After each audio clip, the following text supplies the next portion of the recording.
پہنچانے والی ہیں وہ فائدہ پہنچانے لگے، اور جو فائدہ پہنچانے والی ہیں وہ نقصان پہنچانے لگے. یاد ہے آپ کو؟ نہیں؟ ایک سلوات بھیجے محمد والی. وہ ہندوستانی طبیب آیا تھا، اور آنے کے بعد اس نے آ کر یہ کہا مولا علی سے ملاقات ہو گئی. تو مولا نے کہا کہ کس کی تلاش میں؟ کہا میں نے سنا ہے کہ کوئی باز اللہ نعوذ باللہ خاکم بدہن یہاں پر کوئی پاگل جو ہے وہ نکل آیا ہے جو ایک خدا بیان کرتا ہے اور اپنے نبی ہونے کا دعویٰ کرتا ہے. اس کے پاگل پن کا میرے پاس علاج ہے. تو مولا نے اس کی طرف دیکھ کر کہا کہ یہ بتاؤ اور تمہارے پاس کیا کیا ہے؟ کہا میرے پاس ایسا زہر بھی ہے کہ اگر میں کھلا دوں کسی کو ایک قطرہ تو وہ دنیا سے رخصت ہو جائے. مولا نے کہا بتاؤ کہاں ہے؟ اس نے بتائی ڈبیا یا شیشی جو بھی تھی. مولا نے اس کو لیا اور لے کے پی گئی. اس کی حالت متغیر، ایک دم حالت متغیر ہوئی. یہ تو پوری شیشی پی گئی. مولا نے اس کی طرف مسکراتے ہوئے دیکھا، کہا کہ تم نے زہر دیا تھا؟ کہا ہاں. کہا آپ پہ اثر نہیں ہوا؟ کہا ایک قطرے میں تو آدمی آن دا اسپاٹ ہے، اور یہاں تو آپ آرام سے کھڑے ہوئے. کہا کہ اصل میں چیز نہیں ہے، چیزوں کی فطرت ہے جو اثر کرتی ہے. ایک سلوات بھیجا محمد والا. وہ فطرت وارث کے ہاتھ میں ہوا کرتی، جب چاہے اس کے اندر تبدیلی پیدا کر دے. تو اللہ نے یہ سنت رکھی ہے کہ ایک نبی کے بعد دوسرا نبی آیا ہے، اور ان نبیوں میں بہت سے نبی ایسے ہیں جو غیبت میں رہے ہیں، اور ان غیبت میں رہنے والے نبیوں میں پہلے نبی جناب ادریس ہیں. ادریس کو ادریس اس لیے کہتے ہیں کہ وہ درس دیا کرتے تھے، یعنی کلاس لیا کرتے تھے لوگوں کی. انہوں نے سینا بھی سکھایا ہے، لکھنا بھی سکھایا ہے، کپڑے پہننا سیکھے بتائے جناب ادریس نے. اتنی تبلیغ کرنے کے بعد 20 آدمیوں کو مومن بنایا. ذرا اندازہ لگائیں، 20 آدمی مومن. اس سے زیادہ تو یہاں ہے. تو 20 آدمی مومن ہوئے، اور اس جگہ کا بادشاہ جو تھا وہ بادشاہ بڑا ظالم تھا.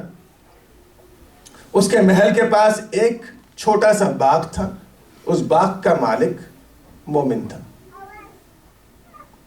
بادشاہ نے شادی کی اور اس کی بیوی نے کہا کہ مجھے یہ باغ چاہیے.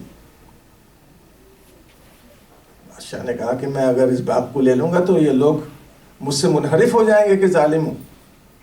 کہا ایسے کرو، تم چلے جاؤ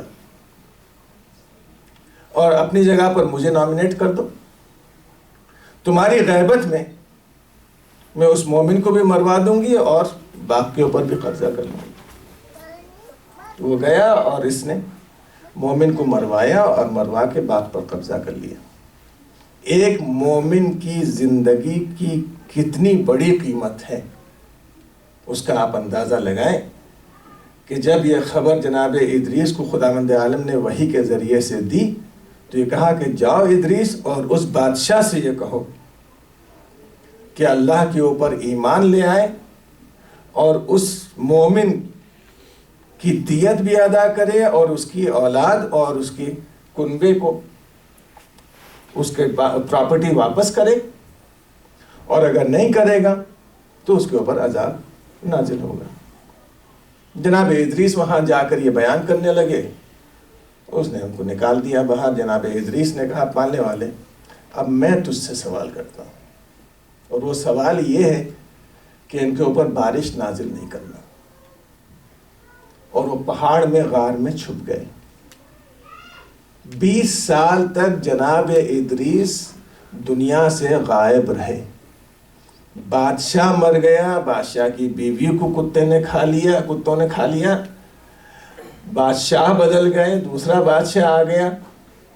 مگر جناب ادریس وہاں سے اترے نہیں. کیوں؟ اس لیے کہ دن بھر روزہ رکھتے تھے اور رات کو انتظام تھا. اللہ ایک فرشتہ بھیجتا تھا جو روٹی لے کے آ جاتا تھا.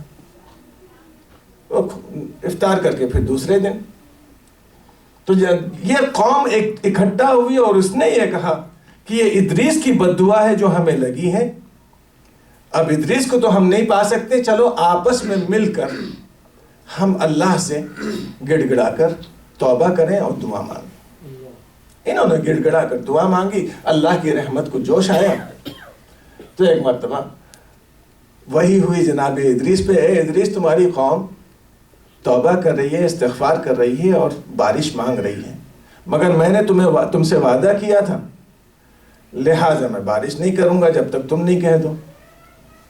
اب یہ ان کو ذرا سا اچھا نہیں بارش نہیں ہوگی. اللہ نے پھر سمجھایا کہ ادریس سمجھ لو نہیں. تو اللہ نے پھر بس اتنا ہی کہا کہ وہ 2 روٹیاں جو آتی تھیں آج سے بند ہیں. ایک سلوات بھیجیں محمد.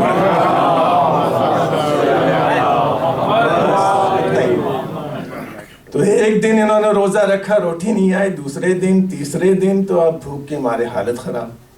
کہا کہ پالنے والے میں کہا اب تم بھی ان لوگوں کے ساتھ جاؤ اور جانے کے بعد وہاں روٹی اپنی تلاش کرو, تو تمہیں پتا چلے گا بارش نہیں ہونے سے کتنا بڑا نقصان.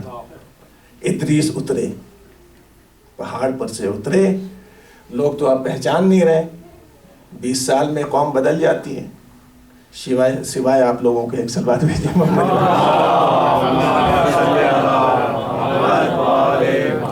اس لیے کہ وہ صورتیں میں دیکھ رہا ہوں جو 20 سال سے دیکھتا رہا ہوں سبا وغیرہ میں. تو بہرحال تو یہاں اترے. اب انہوں نے دیکھا کہ پورے شہر میں کہیں جو ہے وہ کھانا پکتا ہوا نظر نہیں آ رہا, ایک گھر سے دھواں نکل رہا ہے. یہ اس گھر پہ پہنچ گئے, دیکھا کہ ایک بڑھیا ہے اور ایک بچہ ہے اور 2 روٹیاں پک رہی ہیں. تو انہوں نے جا کے بڑھیا سے کہا کہ بھائی مجھے 1 روٹی دے دو, تم آدھی کھا لو. انہوں نے کہا کہ یہ نہیں ہو سکتا, ہم تمہیں 1 روٹی دے دیں اور ہم آدھی کھا لیں. کہا اچھا تو ٹھیک ہے, یہ بچہ تو چھوٹا ہے, ایسے کرو کہ میں اور یہ دونوں مل کے آدھی کھا لیتے ہیں اور تم 1 کھا لو. وہ ماں نے ایک مرتبہ بچے کی طرف دیکھا, ایک طرف ان کو دیکھا, رحم آ گیا اس کو. اس نے کہا ٹھیک ہے. بچے کو جب آدھی ملی روٹی تو وہ اتنا رویا کہ مر گیا. اب جناب ادریس کی حالت خراب ہو گئی اور ماں نے کہنا شروع کیا کہ لو تم نے میرے بچے کو بھی مار دیا, روز وہ 1 روٹی کھاتا تھا, آج آدھی ملی ہے تو وہ اسی وجہ سے مر گیا. تو ادریس اب گھبرائے. انہوں نے کہا کہ ڈرو نہیں, میں تمہارے بچے کو ابھی زندہ کر دیتا ہوں. تو وہ بچے کو انہوں نے شانوں سے اٹھایا اور اٹھانے کے بعد ایک جملہ کہا, سنیے گا جملہ, اے روح جو اس بچے سے نکل گئی ہے واپس آ جا, میں ادریس نبی تجھے حکم دیتا ہوں. ایک سلوات بھیجے محمد والے.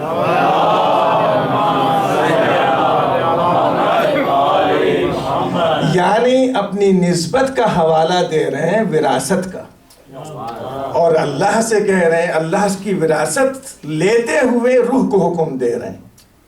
تو روح بچے میں واپس آ گئی. اس عورت نے جو ہے وہ شور مچانا شروع کر دیا, لو ادریس آ گئے. سب نے ادریس کو گھیر لیا, چاروں طرف سے ادریس کو گھیرا گیا اور بہت سے ایمان لائے. اب جو ہے جناب ادریس نے کہا میں اسی وقت دعا کروں گا جب تمہارا بادشاہ اور تم سب گھٹنوں کے بل چلتے ہوئے میرے پاس آ کے مجھ سے مانگو. بہت تگڑا, اور خاص طور سے امریکنز کو کوئی کہے بہت مشکل کام. تو یہ جابر بادشاہ, اس نے کہا کہ ابھی ان کا کام تمام کر دیتا ہوں. 40 اس نے بہترین لوگوں کو بھیجا کہ جاؤ ادریس کا کام تمام کرو. ادریس نے دعا کی, وہ 40 کے 40 مر گئے تو اس نے 500 بھیجے. تو ادریس نے پھر کہا ان 500 سے کہ 40 کا حشر دیکھ رہے ہو. تو ان 500 نے جواب میں یہ کہا, ادریس اب تک تو بھوک سے مارا تھا, اب دعا سے مار رہے ہیں. تو ادریس نے کہا جب تک تم ایمان نہیں لے آؤ گے اس وقت تک میں تمہارے لیے بارش کی دعا نہیں کروں گا. تو خیر وہ آئے, اسی حالت میں آ کے ان سے مانگا تو انہوں نے بارش کی دعا کر دی. اتنی بارش ہوئی کہ سیلاب آنے کا خطرہ ہوا تو لوگ اپنے اپنے گھر چلے گئے. 300 سال اپنی امت میں رہنے کے بعد جناب ادریس کے پاس ایک ملک آیا اور اس نے کہا ادریس میری یہ پریشانی ہے ذرا دعا کر دو. اس نے دعا کی. جناب ادریس نے ملک کو بال اور پر مل گئے. تو اس نے جو ہے فیور کے طور کے اوپر ادریس سے کہا کہ تم نے میرے لیے دعا کی ہے تو بتاؤ میں کچھ کسی قابل ہوں تو. جو مومنین اکثر علماء سے کہتے ہیں کہ مولانا کسی قابل, اور جب کہا جائے تو پھر نہ پوچھیں. ایک سلوات بھیجو محمد والے.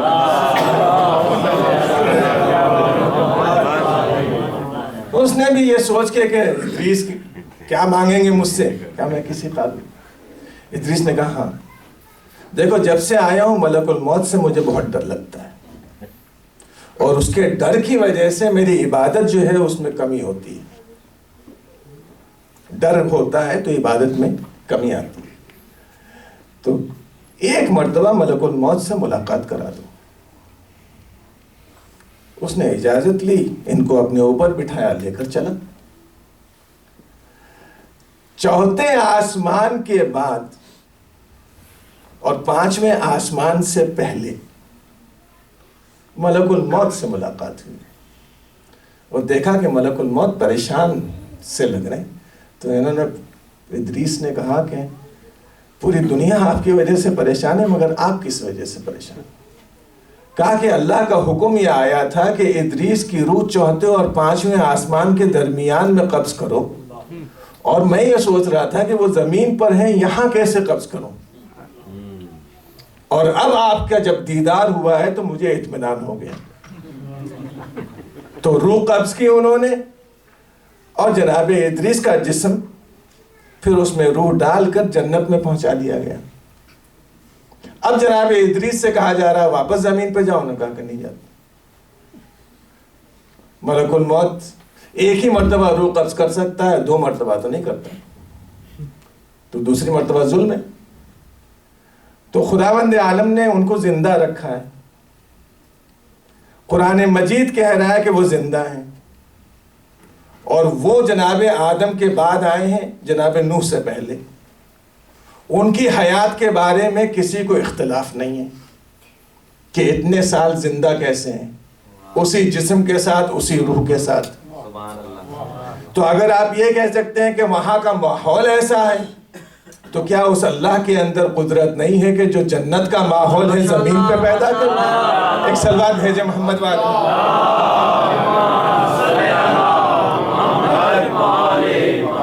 تو جناب ادریس غائب ہیں, اور انشاءاللہ جب امام ظہور کریں گے تو جناب ادریس آئیں گے.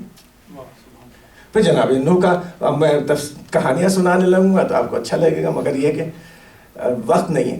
تو جناب نوح کا زمانہ آیا. جناب نوح کی عمر آپ جانتے ہیں, قرآن نے جو ذکر کی ہے 950 سال, 1000 کم 50 کم 1000. یہ جو عمر ہے جناب نوح کی تبلیغ کی عمر ہے.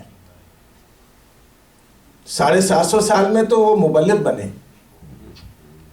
اس کے بعد جو ہے وہ 500 سال طوفان کے بعد رہے, اور اس درمیان میں انہوں نے جو بنائے 80 آدمی. 80 آدمیوں کے ساتھ جناب نوح کشتی میں سوار ہوئے, اور جب انہوں نے دیکھا کہ یہ 81 نمبر کا بھی جا رہا ہے اندر, تو انہوں نے روکا اس کو. تم کون ہو؟ کہا نوح میں ابلیس ہوں. کہا کہ تمہیں میری کشتی میں آنے کا حق نہیں ہے. کہا کہ نوح یہ تو اللہ نے وعدہ کیا ہے کہ وقت معلوم تک کی مہلت ہے تمہیں, آپ مجھے نہیں روک سکتے. تو جناب نوح نے اللہ سے کہا کہ نوح ہاں اس کو آنے دو. کشتی میں آ گیا, اور ایک طرف کونے میں بیٹھا ہوا تھا. جناب نوح نے ایک دن اس کو دیکھا بڑا خاموش بیٹھا ہوا ہے, تو اس کے پاس سے گزرتے ہوئے نفرت سے اس کی طرف دیکھا. تو اس نے کہا نوح سنو, ایک بات سنو. نوح نے کہا میں تیری بات نہیں سن سکتا. تو اللہ نے کہا نوح اس کی بھی سن لو. کہا اچھا سنا, کیا ہے؟ اس نے کہا نوح تمہارا شکریہ. کہا کیوں؟ کہا اب میرا ویکیشن ہے. تم نے ایک دعا سے جو کام کیا ہے میں اتنے سال سے نہیں کر سکا. تم نے پوری دنیا ختم کر دی, صرف 80 بچے. اور فرصت میں ہوں. اور سنو نو کبھی تکبر نہیں کرنا. تکبر کی وجہ سے میں نکالا گیا اللہ کی بارگاہ سے. کبھی حسد نہیں کرنا. آدم کے بچوں نے ایک دوسرے کو قتل کر دیا. یہ نصیحت اس نے جناب نوح کو کی. اس کا مطلب یہ ہے کہ انبیاء کے پاس یہ آتا جاتا تھا. کیوں آتا جاتا تھا؟ تاکہ پتہ رہے کہ جب باطل کا رہبر ہو تو حق کا رہبر کا ہونا ضروری ہے. اب اگر شیطان مر گیا ہوتا تو پھر حق کے رہبر کی ضرورت نہیں ہوتی. اور اگر آپ سمجھتے ہیں کہ وہ اب بھی زندہ ہے تو یہ بھی مان لیجئے کہ کوئی حق کا رہبر آج بھی. ایک سلوات بھیجیں محمد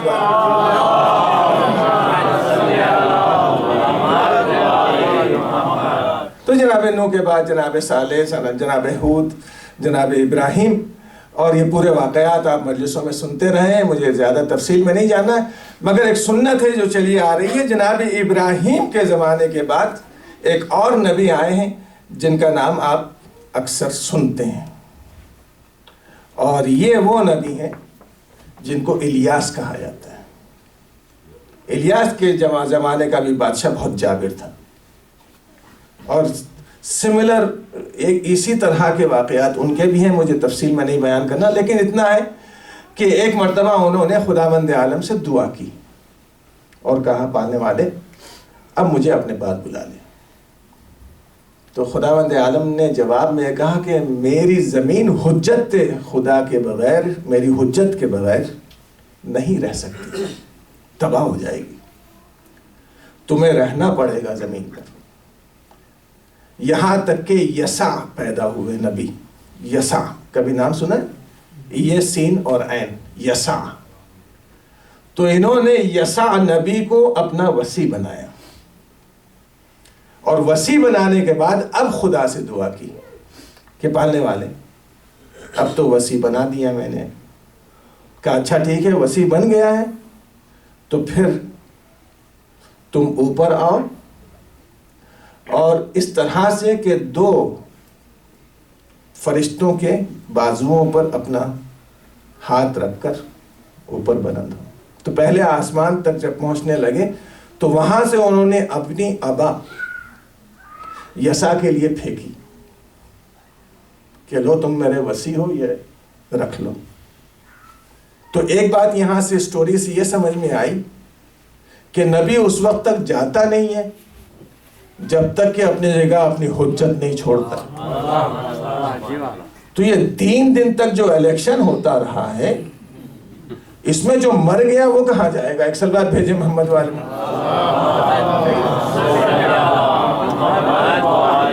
وہ پہلے اپنا وصی بنائے گا، بعد میں دنیا سے جائے گا. اسی لیے رسول اللہ نے 18 ذی الحجہ کو وصی بنایا ہے، خلیفہ بنایا ہے، مولا بنایا ہے. اس کے بعد میں 28 صفر کو دنیا سے گئے. تو یہاں پر جب یہ گئے ہیں تو آج تک جناب الیاس زندہ ہیں اور پانی کے اوپر زندہ ہیں. تو جناب الیاس آئیں گے امام کے ساتھ. ایک اور نبی ہے جس کا نام آپ کو یاد ہے اچھی طریقے سے، جناب خضر. جناب موسیٰ کے زمانے میں، جناب موسیٰ کے زمانے میں تو ان کے واقعہ ہے، اور وہ واقعہ یہ ہے کہ انہوں نے آب حیات کا چشمہ پا لیا تھا اور اس میں سے پی لیا تھا. تو پورا واقعہ حیات القلوب میں پڑھ لیجیے گا، اردو میں آ گئی ہے تو پورا. اور جناب خضر جو ہے وہ الگ ایک بستی میں رہتے تھے، دور و دراز. جناب نوح، جناب موسیٰ، جیسے آپ لوگ اکثر کہوں کیا کریں انٹرنیٹ پہ جا رہے. ایک سلوات بھیجے محمد والے.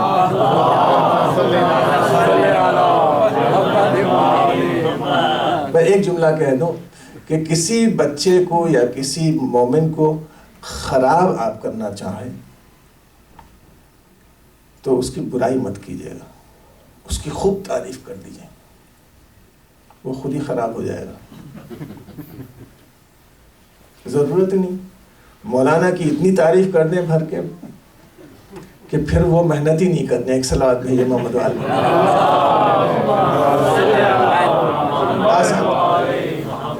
اور فینس تو ہر جگہ ہوتے ہیں آج کل. تو وہاں لاس اینجلس میں شاید مجلس پڑھ کے اترا تو ایک بڑھیا میرے پاس آئی, کہا مولانا صاحب میں آپ کی فین ہوں. کا شکریہ آپ کا, کیا مطلب ہے اس کا؟ کہا میں فیس بک پہ ہوں اور وہ ہے اور یہ ہے. میں نے کہا میں نہیں ہوں فیس بک پہ, ہاں فیس دکھاتا ہوں مگر فیس بک پہ نہیں ہوں. اکثر بات بھیجے محمد والا.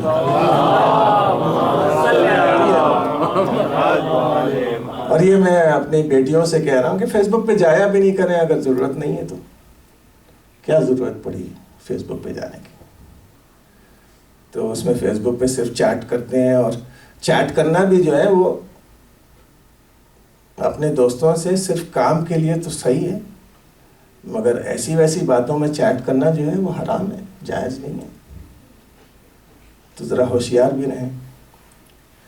تو مولانا صاحب کو جیسے آپ لوگ چڑھا دیتے ہیں, جناب موسیٰ کی قوم نے جو ہے ان کو چڑھا دیا. توریت نازل ہوئی, کہا کہ موسیٰ اب تو تم سب سے بڑے نبی ہو گئے, توریت آ گئی.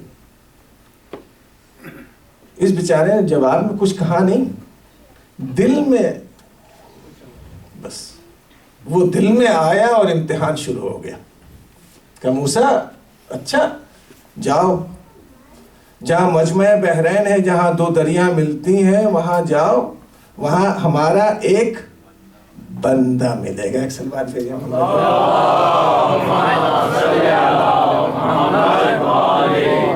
لفظ وہی استعمال ہوا, بندہ ملے گا, تاکہ وراثت کا پتہ چل جائے کہ علم بھی اگر ملتا ہے تو وراثت سے ملتا ہے.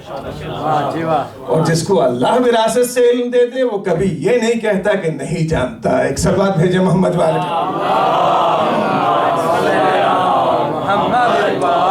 اور بڑی اچھی انداز سے لکھا ہے ابن ابی الحدید نے نہج البلاغہ کے ترجمے میں کہ علی کی فضیلت کے لیے یہی کافی ہے, علی کی فضیلت کے لیے یہی کافی ہے کہ علی علم میں کسی کے محتاج نہیں ہے, سب علی کے محتاج ہیں.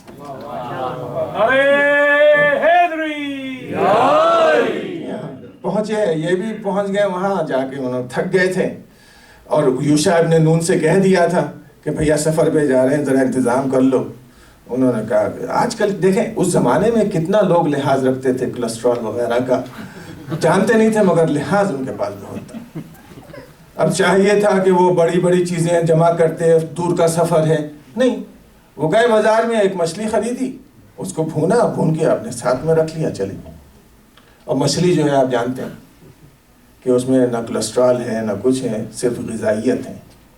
لے کر چلے, اور جب پتھر پر وہاں بیٹھے, چاروں طرف پانی, اور وہ چھینٹے پانی کی مچھلی پہ پڑی, بھنی ہوئی مچھلی, وہ ذرا سا ہوئی اور تھوڑا سا اور چھینٹے پڑی تو زندہ ہو گئی, زندہ ہو کے وہ پانی میں چلی گئی.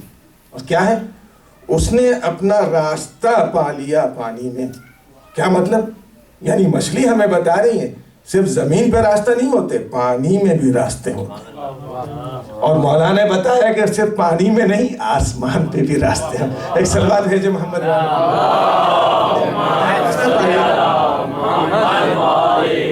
جب پا لیا راستہ اور وہ چلی گئی, یوشع ابن نون بھول گئے بتانا موسیٰ کو. وہ تھوڑا سا آگے چلے گئے تو اب موسیٰ کو بھوک لگی, کہا کہ لاؤ کھانا لے آؤ. کہا موسیٰ میں نے بتانا بھول گیا, وہ مچھلی تو زندہ ہو کے پانی میں چلی گئی. کہا وہی تو جگہ تھی جہاں وہ بندہ ہے جس سے ہمیں علم سیکھنا ہے. یعنی پہلی نشانی اس بندے کی جس کے پاس علم ہے یہ ہے کہ مردہ چیز ہو تو اس کو زندگی مل جاتی ہے. اور اسی لیے مولا کائنات نے یہ جملہ کہا ہے کہ العلم و حیات, علم ہی زندگی ہے. ایک سلوات بھیجے محمد والے.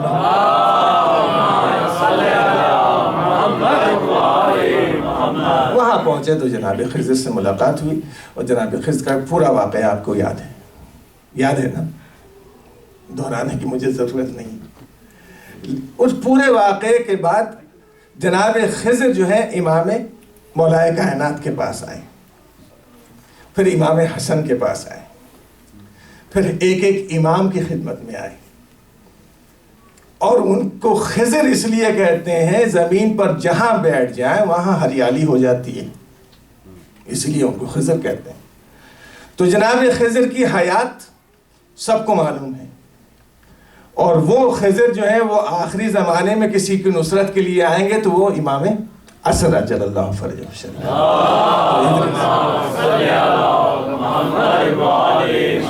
تو ادریس ہو گئے، الیاس ہو گئے، اور جناب خضر ہو گئے۔ ایک نبی اور ہے جس کی روح ہوا میں کھینچی گئی تھی، جناب عیسیٰ ہیں، اور یہ عیسیٰ جو ہے وہ بھی لوٹیں گے۔ تو 4 نبی آئیں گے امام کے ساتھ، 6 اصحاب کہف ہوں گے، 25 جناب موسیٰ کی قوم کے لوگ ہوں گے، اور 40 ابدال ہوں گے۔ یہ پوری تفصیل میں بتاؤں گا نہیں، آج صرف آؤٹ لائن آپ کو دے رہا ہوں۔ یہ 40 ابدال ہوں گے، اور یہ کل ملا کر جو ہے 313 افراد ہوں گے۔ کیسے افراد ہوں گے کہ جن کے سروں پر امام نے ہاتھ رکھا ہوگا اور عقلیں کامل ہو گئی ہوں گی۔ کتنی کامل ہو گئی ہوں گی تو اس کی تشریح میں کہتے ہیں کہ اب تک دنیا میں 2 حرف کا، 2 الفابیٹس کا علم آیا ہے، اور امام کے پاس 25 الفابیٹس اور ہیں۔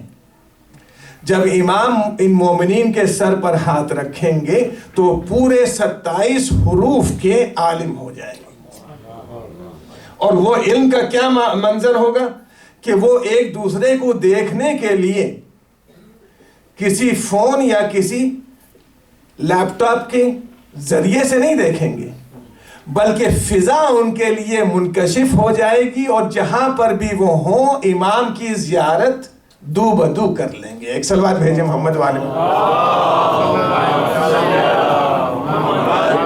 ایسے لگے گا جیسے روبرو کھڑے ہوئے ہیں، دو بدو کھڑے ہوئے، اور وہیں سے زیارت ہوگی۔